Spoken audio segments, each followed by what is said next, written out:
নমস্কার বন্ধুরা, অঙ্কিস ব্লগসে সকলকে স্বাগত জানাই। তো দেখো, আজকে দেখছো বাড়িতে সকলে মিলে কেমন সবজি কাটতে বসেছে। বলো তো কি আজকে?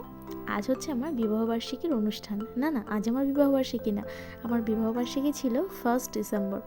কিন্তু সেই সময় আমার বর ঠিকঠাকভাবে বাড়িতে না পৌঁছানোতে কয়েকদিন পরে আমরা অনুষ্ঠানটা করেছিলাম। তো এখানে বাবা মাংস ধুচ্ছে আর আমি এদিকে কাকুদের সাথে সাথে একটু হেল্প করে দিচ্ছি। এখানে কাকু কাকিমারা সকলে মিলে সবজি কাটা বাছা করছিল, আর দুই ভাই মানে আমার দুই দেওর হচ্ছে লেগে গেছিলো রান্না করতে। এই যে আমার বরমশাই হচ্ছে গাজর ধুচ্ছিল।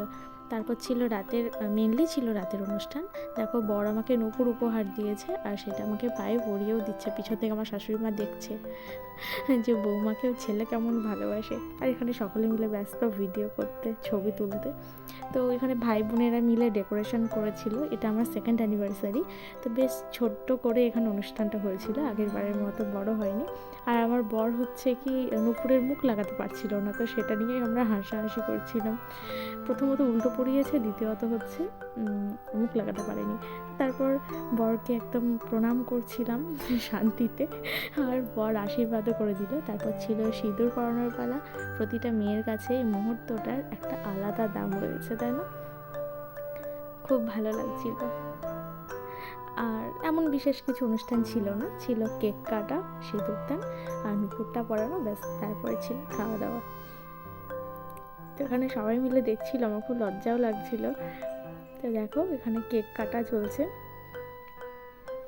তারপর ছিল রাতের খাওয়া দাওয়া। তো সবাই মিলে আমাদের বারান্দায় খেতে বসেছে, ওখানে বসে বসে বাবা দেখছে। এখানে বেসিক্যালি আমার কাকা শ্বশুরের ছেলে মেয়েরা ছিল, আমার মামা শ্বশুরের ছেলে মেয়েরা, আমার নিজের মাসির মেয়ে, মামার মেয়ে, ছেলে, এরাই ছিল।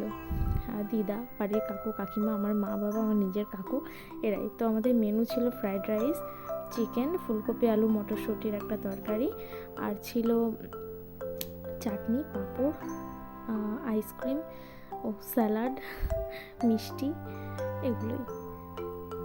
আর তার সাথে ছিল বেগুনি। এই যেখানে নলেন গুড়ের রসগোল্লা ছিল সাথে। তো অনুষ্ঠানটা বেশ ভালোভাবেই মিটে গেল। ছোট অনুষ্ঠান বললামই আগেই। তো দেখো কিছু ছবি আমাদের। আর ভিডিওটা ভালো লাগলে অবশ্যই লাইক করো।